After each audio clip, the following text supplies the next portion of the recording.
ప్రేక్షకులందరూ నమస్కారం. ఈరోజు మన స్టూడియోలో ప్రముఖ ఆధ్యాత్మికవేత్త ఆస్ట్రాలజర్ ముల్లపూడి సత్యనారాయణ మూర్తి గారు ఉన్నారు. గురుగారితో మాట్లాడేద్దాం. నమస్కారం గురుగారు. నమస్కారం మణికంఠ. గురుగారు, మే 14 నుంచి జూన్ 1, 2026 వరకు మిథున్ రాశిలోకి గురుగ్రహ సంచారం జరుగుతుంది.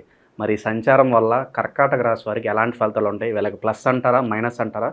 ఎలాంటి జాగ్రత్తలు తీసుకోవాలి గురుగారు?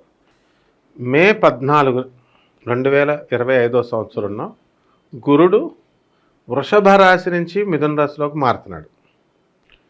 ఆ తర్వాత మళ్ళీ అక్టోబర్ 18, 2025 సంవత్సరంలో గురుడు మిథునం నుంచి కర్కాటక రాశిలోకి వెళ్తాడు.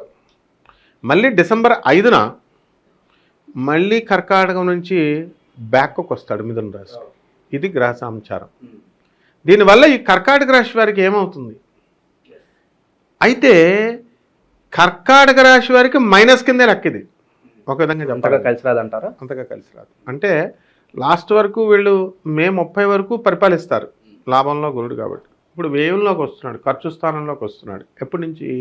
మే 14 నుంచి అక్టోబర్ 18 వరకు ఇది ఖర్చు స్థానం. తర్వాత లగ్నంలోకి వస్తాడు, స్వీట్లు ఎక్కువ తినేస్తాడు. మొత్తం మార్కెట్లో ఎక్కడ స్వీట్లు ఉండవు, అంత కర్కాటక రాశిలో తినేస్తారు. అందువలన వీళ్ళు అలా తింటే డయాబెటీస్ అయ్యి రావడానికి అవకాశాలు ఉంటాయి కాబట్టి జాగ్రత్తగా వీళ్ళు తినకుండా కంట్రోల్ చేసుకోవాలి. నిజాయితీగా అయిపోతారు. అండ్ ఈ కర్కాటక రాశి వాళ్ళు అసలు పెళ్లి పెడాకుల తర్వాత సంగతి, ముందు మనం చదువులు చదివేద్దాం, జాబులు చేసేద్దాం అనే మెంటాలిటీ ఉంటుంది వీళ్ళకి. కెరీర్ ఓరియంటెడ్ ఫోకస్ ఎక్కువ ఉంటుంది. ఓకే. అలాగా వీళ్ళంతా కూడా మ్యారేజెస్లో పాపం చాలా ఇబ్బందులు పడేవాళ్ళు కొంతమంది ఉన్నారు. వీళ్ళ తప్పు కొంత ఉంది. అంటే కళ్ళు లేకపోయినా, కళ్ళు కనబడకపోయినా కనబడుతున్నాయని చెప్పేసి వాళ్ళ పెద్దవాళ్ళు వాళ్ళు చేస్తారు, రేచెక్ట్ వాళ్ళు. మరి అవతల వాళ్ళు ఊరుకోరు కదా, వాళ్ళు అవతల వాళ్ళు కేసులు వేసుకున్నారు. పాపం ఎంత బతిమన్నా పిల్లలు పుట్టినట్టు నాకు రేచెక్కటి పిల్లలు పుడతారు కదా అని వాళ్ళ వాదన వాళ్ళది, భర్తలది. ఈ విధంగా కోర్టు కేసుల్లోకి వెళ్ళిపోయారు. వెళ్ళిపోతే లాస్ట్ ఇయర్ వాళ్ళకి కొంచెం బెంచ్ మీదకి వెళ్ళిన కేసుల్లో ఈ కర్కాటక రాశి వాళ్ళకి అనుకూలంగా వచ్చినాయి తీర్పులు. విద్యార్థులు కూడా టపా టపా ఫెయిల్ అయిపోయేవారు పేపర్లో బాగా రాసిన. ఏమిట్రా నాయనా మేము బాగా రాసామంటే అష్టమ శని అప్పుడు. ఇప్పుడేమో మే 30 తర్వాత 29, 2025 సంవత్సరం తర్వాత శని వదిలేసాడు రా బాబు అంటే రాహు వచ్చేస్తున్నాడు, అష్టమ రాహు వచ్చేస్తున్నాడు. సో టెన్షన్స్ ఇవన్నీ బ్యాలెన్స్ చేస్తూ మనకు గురుగ్రహం. అందువల్ల విద్యార్థులందరూ కూడా చదువులో డల్ అయిపోతారు. బాగా చదివేవాళ్ళు, ఫ్రెండ్స్ ఎక్కువైపోతారు, అదర్ యాక్టివిటీస్ ఎక్కువైపోతాయి, ఫోన్లు ఉన్నాయి, డిస్ట్రాక్షన్స్, వాట్సాప్లు. ఇంకా గృహిణులు ఉన్నారనుకో, సొల్లు వీళ్ళు పనికొచ్చేవి చేసుకోకుండా. ఇప్పుడు ఈ కాలంలో మారింది, లేక అంత ఉద్యోగాలు చేసుకుంటున్నారు అందరూ. ఉద్యోగాల్లో కూడా సొల్లు. అదేదో ఆర్గనైజేషన్ చేస్తే సబ్జెక్ట్ పెరుగుద్ది కదా. So in this way they will waste some time అనమాట. అంటే మళ్ళీ మనం వీళ్ళని తిట్టామనుకుంటారు, తిట్టడం కాదు, ఆ రకంగా గ్రహం ఉంది అని. మిగతా జ్యోతిష్యులు పాలిష్డ్గా చెప్తారమ్మా మీరు చాలా బాగుంటుంది అమ్మ అని. మనం అలా చెప్పం కాబట్టి ఈడేవడ్ర బాబు అనుకుంటారు, కానీ అనుకోకూడదు. అయితే ఈ యొక్క కర్కాటక రాశి వాళ్ళకి వివాహాలు మరి చేసుకోవాలి కదా, పెళ్ళిళ్ళు కొంతమంది కన్నా పెళ్ళిళ్ళు కుదురుతాయి కొంతమందికి, మరీ అందరికి కుదరకుండా ఉండవు కదా. పిల్లలు, సంతానాలు కూడా కొంతమందికి పుడతారు. అసలు తెగ ఫెర్టిలిటీ సెంటర్స్ తెగ ఇచ్చేస్తున్నారు, కానీ జ్యోతిష్యుడికి 10 రూపాయలు ఎవరు గొళ్ళ చుట్టూ తిరుగుతారు. తర్వాత మెంటల్ టెన్షన్స్. బాబోయ్ అసలు వీళ్ళ సమస్య, మీ సంసారం నువ్వు చూసుకో అని తల్లిదండ్రులు పెళ్లి చేస్తే ఆ సంసారం వాళ్ళు చూసుకోవచ్చు కదా. వాళ్ళ అన్న పెళ్ళాల కాపురాల్లోకి, వాళ్ళ అన్న కాపురాల్లోకి, తమ్ముళ్ళ కాపురాల్లోకి ఏలెట్టేస్తే డిస్కషన్లు వస్తాయి కదా, మరి ఫైటింగ్లు, ఆడబడిచి మంచిది కాదని. ఎందుకు ఈ గొడవలన్నీ? ఇలా అష్టమ రాహు అనమాట ప్రభావం. అష్టమ రాహు ఏం చేస్తాడంటే మళ్ళీ వాళ్ళు ఏమో పాపం వీళ్ళతో మాట్లాడరు, ఆ విధంగా మళ్ళీ టెన్షన్లో ఫీల్ అయిపోతూ ఉంటారు. ఈ విధంగా ఈ యొక్క గురుగ్రహ ప్రభావం ఉంటుంది నాయన వీళ్ళపైన.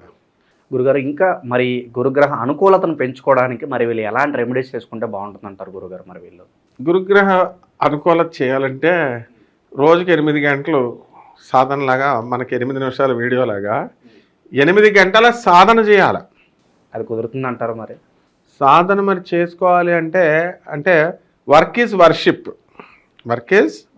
అని బాగా చేయాలి. అండ్ పరిహారాల దగ్గరికి వచ్చేసరికి రాహు చాలా డేంజరస్ ప్లానెట్. అంటే కన్ఫ్యూజన్లో పెడతాడు, అందుకు మించి ఏం చేయడు.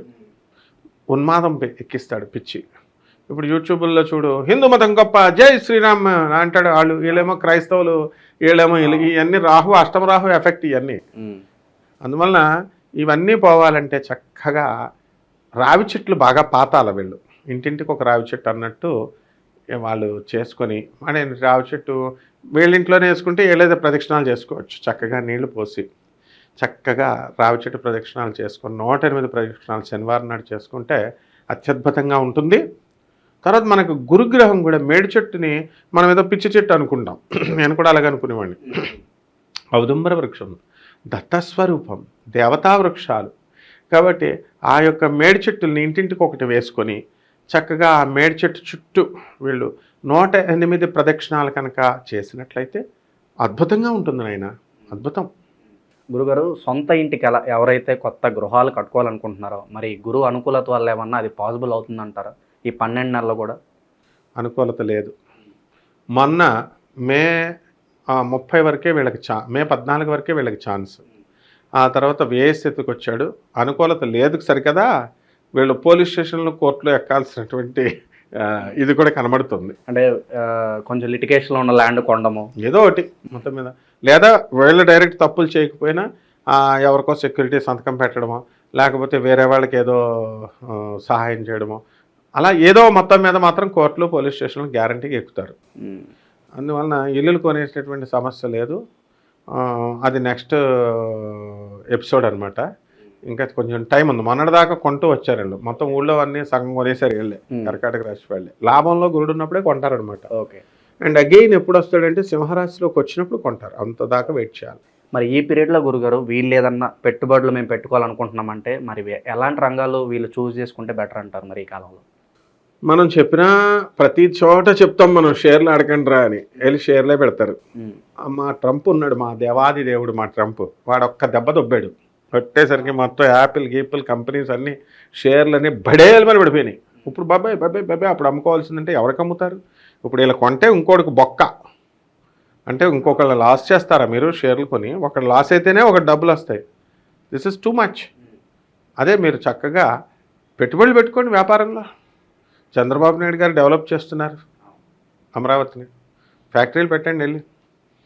ఆంధ్ర వెళ్ళి సబ్సిడీలు ఇస్తున్నారు ఆయన, మన రేవంత్ రెడ్డి గారు ఇస్తున్నారు. అసలు మన వాళ్ళు అసలు చిన్న చిన్న కిరాణా షాప్లో చెప్పు తీసుకొడుతున్నారు నన్ను, ఏంటయ్యా బాబు అలా చెప్తున్నాం, కిరాణా షాపులు ఏంటి, డిపార్ట్మెంటల్ స్టోర్ టీ స్టాల్ పెట్టుకుంటావు ఏంటి అని కంపెనీస్ పెడతారు మా వాళ్ళు, కర్కాటక రాశి. సో ఎవరైతే ఎంఎస్ఎంఈ ఉంది లోన్స్ ఇస్తారు, చక్కగా తీసుకొని వీళ్ళు ఇనుము సంబంధమైనటువంటి వ్యాపారాలు పెట్టుకోవచ్చు, ఇండస్ట్రీస్ పెట్టుకోవచ్చు. వెల్డింగ్ షాపులు నానా మంచి మంచి పెద్ద పెద్దవి మంచి ఇండస్ట్రీస్ అన్నీ కూడా స్టీల్స్, అలాంటి బిజినెస్లు పెట్టుకుంటే మేము బాగుంటుంది. Hotels industries, hotel industry and textile హైఫైగా ఉండాలబ్బా, అంతా ఏదో లోగా ఉండకూడదు. ఇప్పుడు యూనివర్సల్ వాళ్ళు వచ్చారు కదా, దేవుడు ఉన్నాడు రా బాబు అంటే no Lakshmidevi, no Parvatidevi, no Saraswati, universe విశ్వం కనెక్ట్ హైఫై అంటారు. అంటే ఒకడు హైఫైగా ఖర్చు పెట్టాలంటున్నారు, ఎక్కడ ఖర్చు పెడుతున్నారు? పంతులు గారికి 10 రూపాయలు ఇవ్వట్లేదు. పెట్టాలి మరి, మన ధర్మశాస్త్రం క్లియర్గా చెప్తుంది ఏమని, నీ సంపాదనలో 10% నీకు ఉద్యోగం ఉన్నా లేకపోయినా, ఏదున్నా చిన్న ఉద్యోగం అయినా పెద్ద ఉద్యోగం అయినా 10% మాత్రం నువ్వు ఇవ్వకపోతే నెక్స్ట్ టైంలో చెప్పే గతి. ఇప్పుడున్న వాళ్ళందరూ ప్రాబ్లమ్స్, ఎవరైతే నాకు ఉద్యోగం రావట్లేదని నాకు ఇది చేయట్లేదు అంటున్నారే, పిස්සనార్లు అయిపోయి పేదవాళ్ళకి రూపాయి ఇవ్వలేదు. అందుకే ఈ సంవత్సరం ఈ జన్మలో ఇలా చేస్తున్నారు నాయన బంగారం. సో గురుగ్రహ సంచారం వల్ల మొత్తానికి రాశి వారికి ఎలా ఉండబోతుందో చాలా బాగా వివరించారు గురుగారు. ధన్యవాదాలు.